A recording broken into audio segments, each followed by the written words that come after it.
जल्दी करना, फिर बीच में आ जाओगे, सब डिस्टर्ब हो जाएंगे। सब बीच में आज सब डिस्टर्ब होंगे, फिर शोर शराबा शुरू हो जाएगा।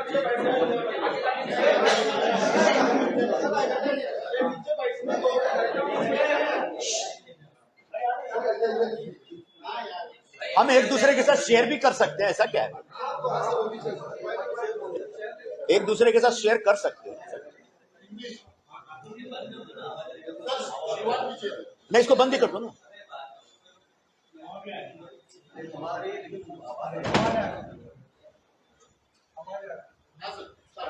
आज सुबह सुबह शिवसेना ने मुंबई की 4 सीटों पर अपने उम्मीदवार घोषित कर दिए हैं और मेरी जो जानकारी है 5वें सीट का उम्मीदवार भी वो कल परसों तक घोषित कर देंगे।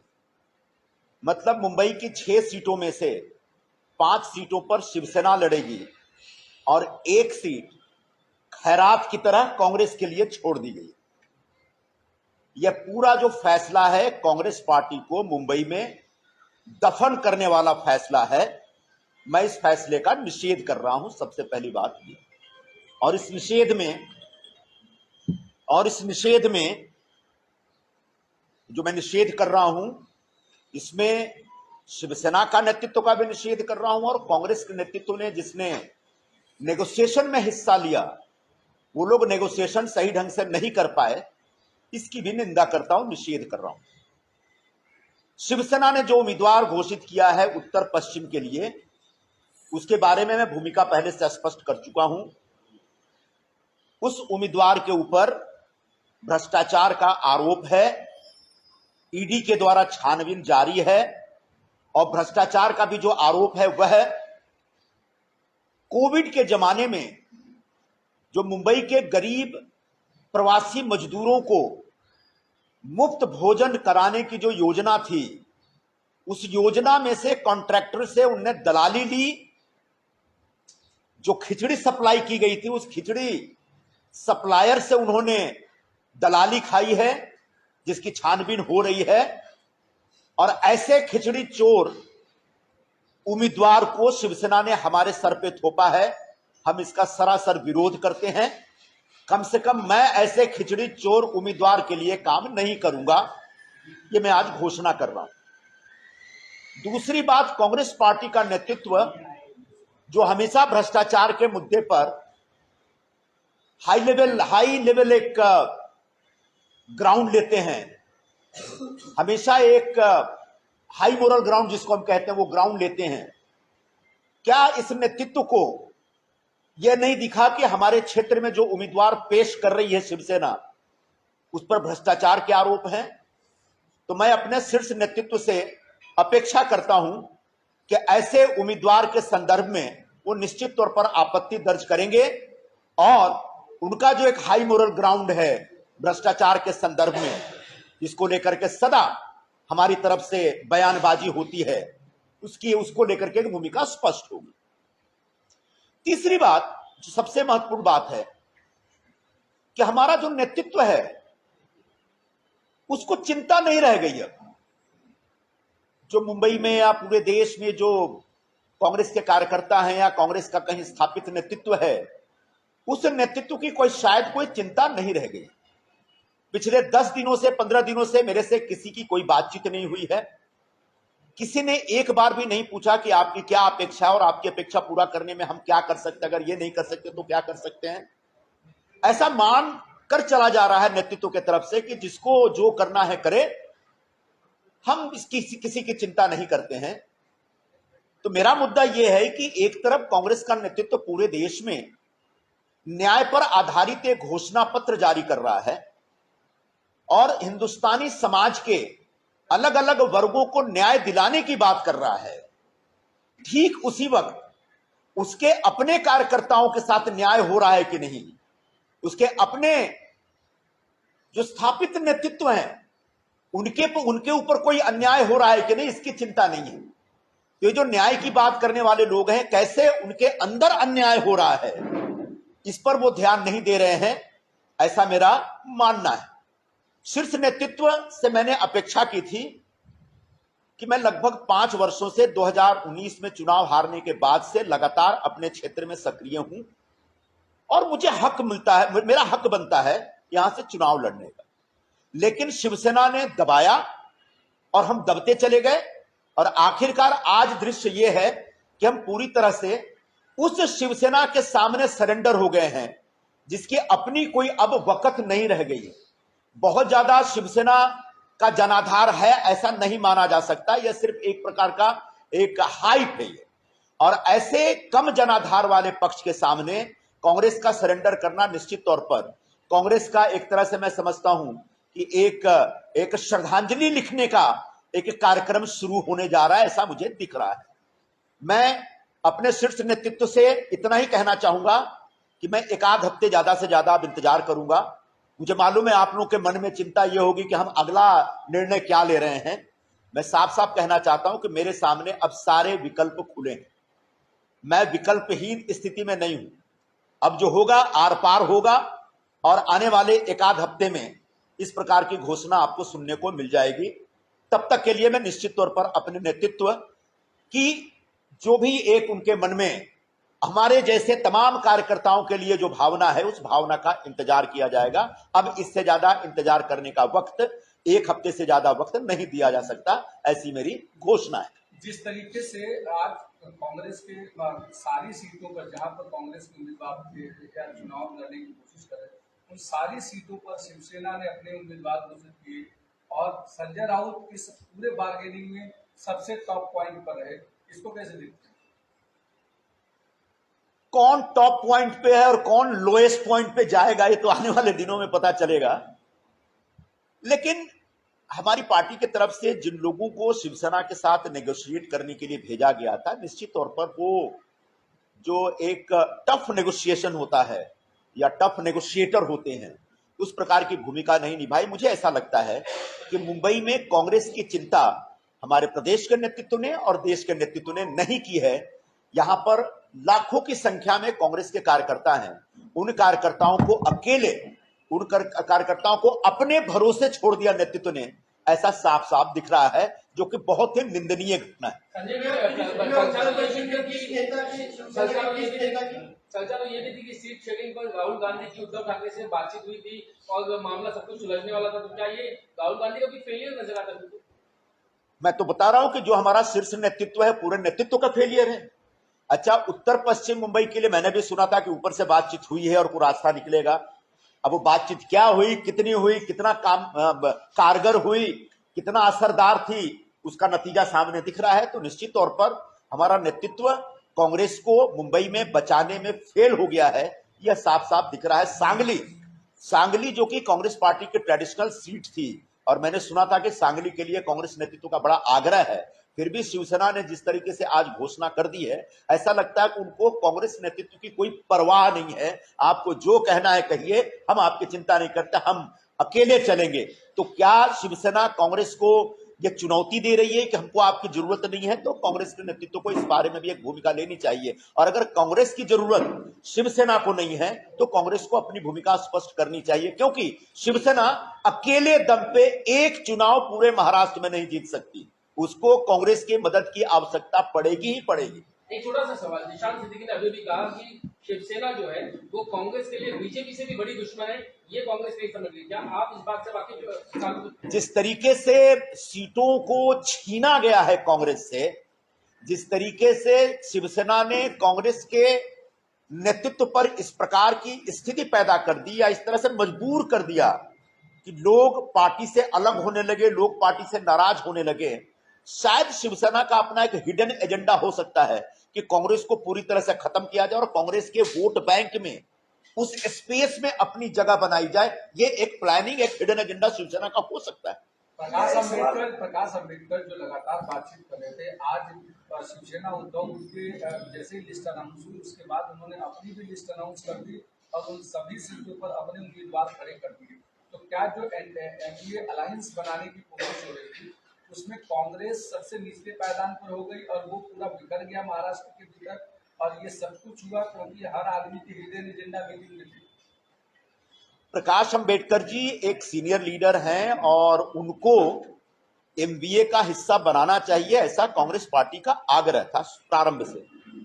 लेकिन जितनी बड़ी बड़ी संख्या में वो सीटों की मांग कर रहे थे, उससे लगातार एक द्वंद्व बना रहा और आखिर में जो शिवसेना की तरफ से नेगोशिएटर थे या कांग्रेस की तरफ से या एनसीपी की तरफ से, उन सबकी जिम्मेदारी थी कि प्रकाश जी के साथ बैठ करके कुछ रास्ता निकालते। लेकिन मुझे लगता है आखिरकार प्रकाश जी को भी अपने अपने अपने आप पर छोड़ दिया गया और उसका नतीजा ये सामने है।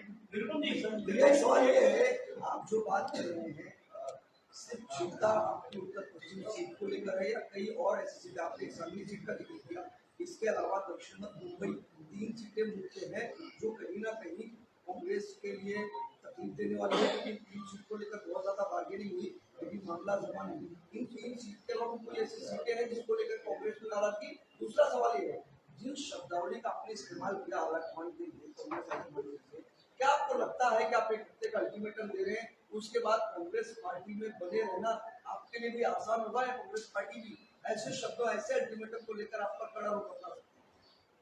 एक हफ्ते बाद क्या होगा वो आपको पता चल जाएगा चिंता मत करिए। लेकिन निश्चित तौर पर आपका सवाल क्या था? एक साथ कई सवाल पूछ दोगे तो कंफ्यूजन हो जाएगा।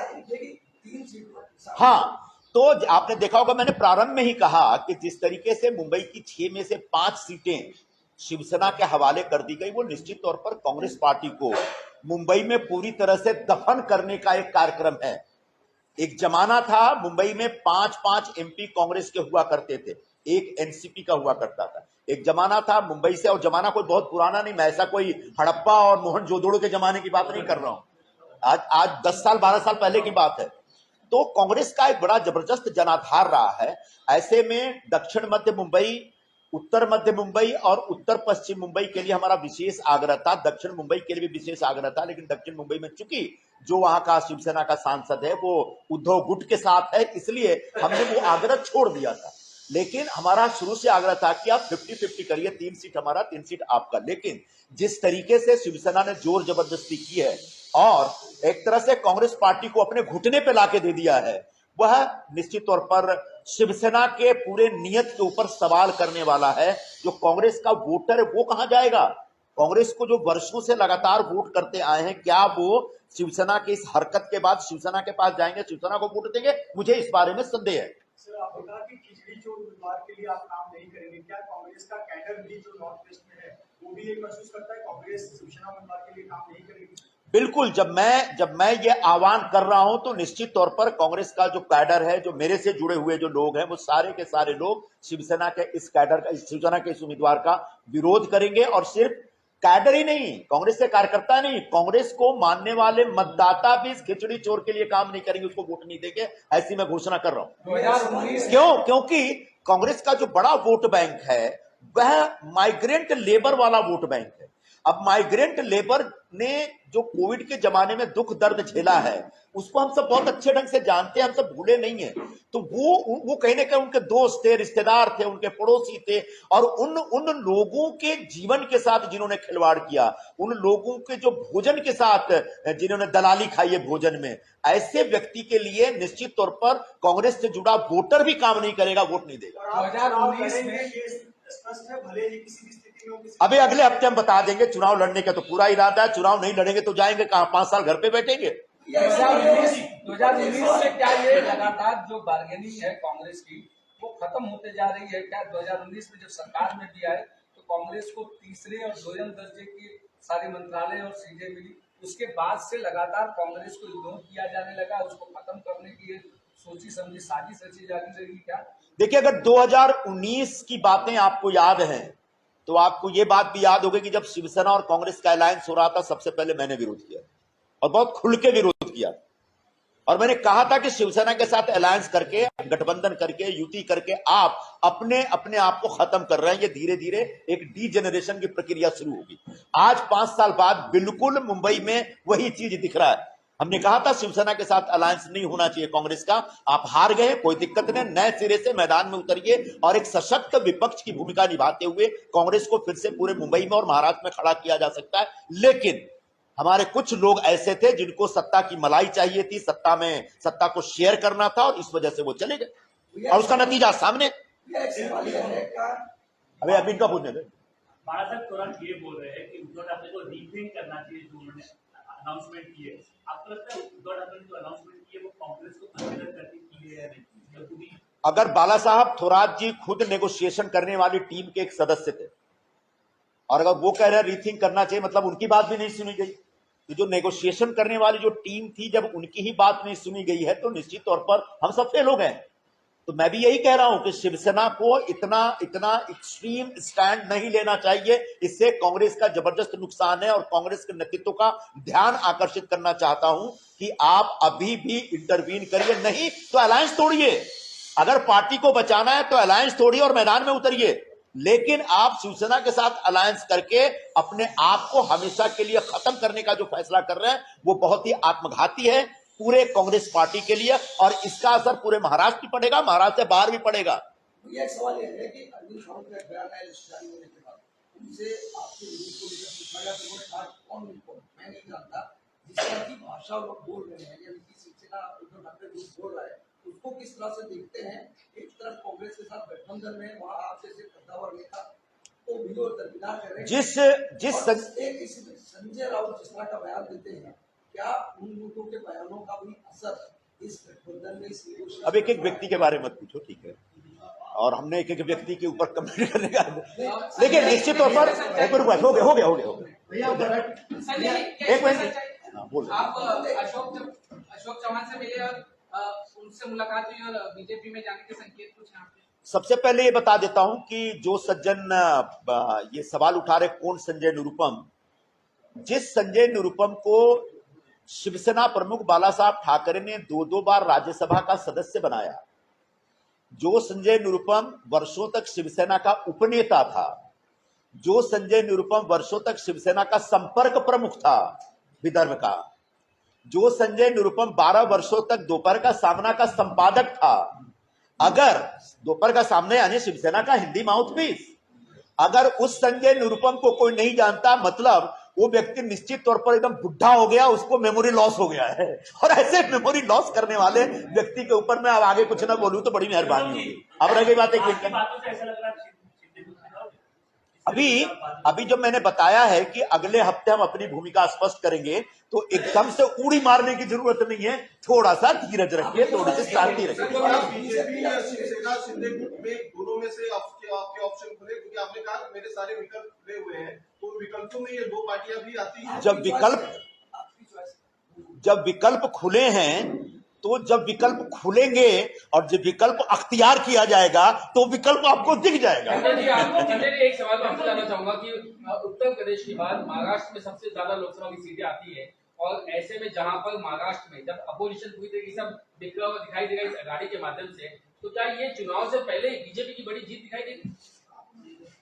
देखिए, मुझे लगता है कि लगभग 3-4 महीने से लगातार चर्चा पे चर्चा, बैठकों पे बैठकों, तमाम जो बैठकों का दौर होता है वो चलता रहा।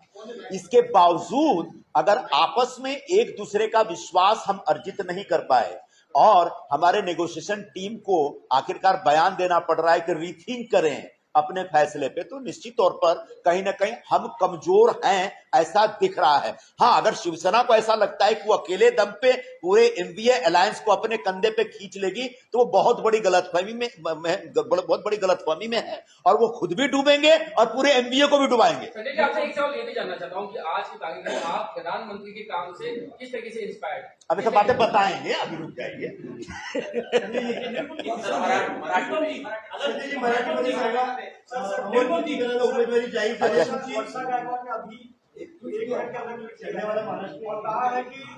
मुंबई की और सांगली की सीट गठबंधन में डिक्लेयर नहीं करनी चाहिए थी और अभी जो मित्र पक्ष है उनमें एकजुटता अभी भी नहीं है, इस तरह का ट्वीट है। उनके सवाल का जवाब है। आपको लगता है कि मुंबई देखो, हो गया रे, कितना सवाल पूछेगा? सारे सवाल तुम्हें पूछोगे, बाकी सब क्या है? सर एक आखिरी सवाल करेंगे, आखिरी सवाल अशोक चौहान से आपकी मुलाकात हुई थी, क्या बात हुई? और मैं उस समय भी जाहिर कर चुका था, अशोक चौहान जी से मैं व्यक्तिगत तौर पर मिलने गया था, बताता हूं क्यों। वो उनने एक बार पार्टी छोड़ी, उसके बाद उनसे मेरी बात हुई तो उन्हें बोला कि हम लोग पार्टी छोड़ दिए, इसका मतलब ये नहीं कि हमारा व्यक्तिगत रिश्ता खत्म हो गया है, और तो कभी इधर आना टाउन साइड तो बताना, चाय वाय पियेंगे। और मैं निश्चित तौर पर उस दिन किसी के घर गया था मिलने के लिए, फिर मैंने इसे फोन किया उनको कि मैं इधर टाउन साइड में हूँ, तो उन्हें बताया कि मैं वॉक करके पहुंच रहा हूँ, आ जाओ। हमने चाय पी। हाँ, निश्चित तौर पर दो पॉलिटिकल लोग बैठेंगे तो पॉलिटिकल बातचीत तो होगी। मैंने पूछा उनसे कि आपको बीजेपी में कैसा लग रहा है, क्यों छोड़े, छोड़ते समय किससे बात की, तो इस तरह की पॉलिटिकल बातें हुई थी। उसका कुछ लेना देना बीजेपी के से नहीं था, लेकिन इस तरह से बातों को उठाया गया, पर कोई दिक्कत नहीं उन्होंने कहा है, कि- मीडिया स्वतंत्र है अपनी बात। यानी उन्होंने कहा कि कभी इस तरफ आना हो तो बताइए, हाँ, हैं? कभी इस तरफ आना हो तो बताइए, क्या कहा? नहीं, उनने बोला था कि कभी इस तरफ आओगे तो मेरे घर पे चाय पीने आना। अच्छा, जरा इधर देखते हैं। मैं वही तो बोल रहा हूं, पिछले 10 दिनों में मेरे पास किसी का कोई फोन नहीं है। शीर्ष नेतृत्व ने कभी भी सीरियसली बैठ के मेरे साथ चर्चा नहीं की कि भाई अगर ये सीट नहीं होती है तो दूसरी कौन सी सीट हो सकती है, और ये सीट आपको क्यों मिलनी चाहिए, ये आग्रह कभी मेरे से विस्तार से इस पर बातचीत नहीं की गई है। तो मुझे ऐसा लगता है कि शीर्ष नेतृत्व ने अपने कार्यकर्ताओं और अपने स्थापित नेतृत्व जो राज्यों में है उनको अपने आप के भरोसे छोड़ दिया है, या उनके मन में ये है कि we don't care for you, ऐसा शायद उनके अंदर एक सोच या फीलिंग आ गई है। ऐसा मुझे एक अंदाज मिल रहा है पूरे व्यवहार से। कांग्रेस के शीर्ष नेता डर गए हैं, अलायंस में रहना ही डर गए हैं कि अब मालूम नहीं अलायंस, फायदा होगा, नहीं तो 80 सीटें नहीं आएंगी। मेरा तो मानना है कि अलायंस में नहीं रह के भी कांग्रेस पार्टी में इतनी ताकत है कि वो अपने पैरों पर खड़ी हो सकती है, लेकिन शायद अलायंस करना कांग्रेस के नेतृत्व की मजबूरी हो गई है, और उस मजबूरी का नतीजा यह है कि कांग्रेस पार्टी और भी कमजोर होती चली जा रही है।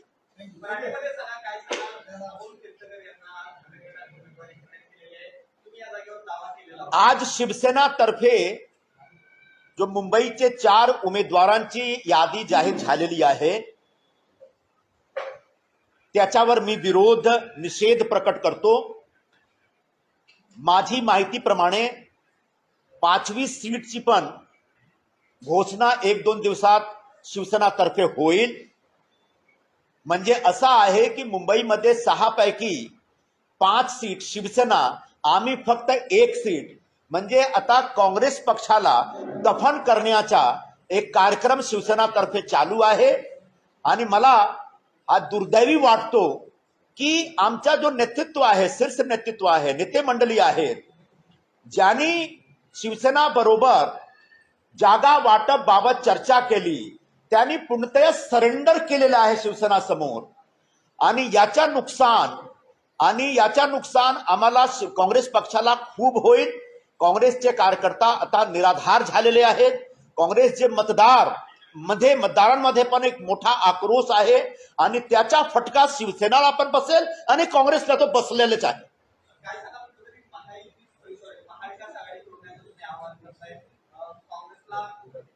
नाही, मी असं सांगितलेलं आहे की मला पुढचा पाऊल काय घ्यायचे आहे, मी याच्यासाठी 1 आठवडाचा वेळ घेतो, आणि पुढच्या आठवडा मी माझी भूमिका स्पष्ट करणार की काय करायचं, कुठे मतलब काय भूमिका असेल। तोपर्यंत समजा आमचा जो नेते मंडळी आहेत दिल्लीमध्ये बसलेले, स्टेटमध्ये बसलेले, त्यांच्या मनात जे काही आहे ते जर माझ्याशी बोलणी करण्याची जे त्यांच्या मनात जर इच्छा आहे तो आम्ही एक बोलणी करणार, नाही तर पुढच्या आठवडा एक फायनल डिसिजन आता होईल, आणि आर आणि पारची डिसिजन होईल। मुख्यमंत्री शिंदे साहेबांवर आपलं बोलणं झालंय। असे कुठले नेते उत्तर पश्चिम मध्ये की ज्यांनी शिवसेनेला काँग्रेसला मिळू नये म्हणून प्रयत्न केले? नाही, असं काही मी सांगू शकत नाही। कोणामुळे काँग्रेसला जागा मिळाली? शिवसेनेमुळे। शिवसेनेचे कोण नेते? शिवसेनेचे सगळे, शिवसेनेच्या टॉप टू बॉटम। त्यांना शिवसेनेचा असा आग्रह होता ना, ते सांगितलं मी त्यांना की तुमच्याकडे नेतृत्व नाही, तुमच्याकडे मतदार नाही, आता तुम्ही उत्तर पश्चिम मतदारसंघ घेऊन काय करणार। तरीही त्यांनी एक खिचडी चोरला ज्यांच्या विरोधात ईडीची चौकशी चालू आहे, ज्यांच्यावर आरोप आहे की त्यांनी इकडे जो मजूर लोक काम करतात त्यांच्यावर जेव्हा कोविडच्या पिरियडमध्ये एक मोठा आघात कोसळला होता, त्यांच्यासाठी जो योजना होती त्या योजनामध्ये त्यांच्यासाठी जो जेवणचा कार्यक्रम होता, त्या जेवण वाटपाच्या कार्यक्रम मध्ये सप्लायर करून त्यांनी दलाली घेतली. असे दलालांना त्यांनी उमेदवार म्हणून उभे केलेला आहे. आम्ही त्यांच्या समर्थनमध्ये त्यांच्यासाठी कदापि काम करणार नाही आणि काँग्रेस पक्षाचा कुठल्याही कार्यकर्ता जे माझे संपर्कात आहेत ते करू शकत नाही आणि काँग्रेसच्या मानणारे मतदार पण हा खिचडी चोरच्या विरोधात जाईल. तो काँग्रेसने काही संपर्क केला आहे? नाराज आहे ते जाहीर आहे. बोललो ना की अजूनपर्यंत काही संपर्क केला नाही, बोललो तो.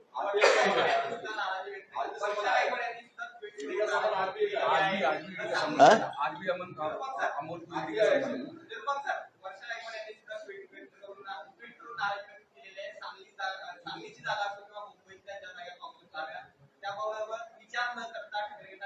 शिवसेनेतर्फे एकदम एकतर्फी निर्णय झालेला आहे.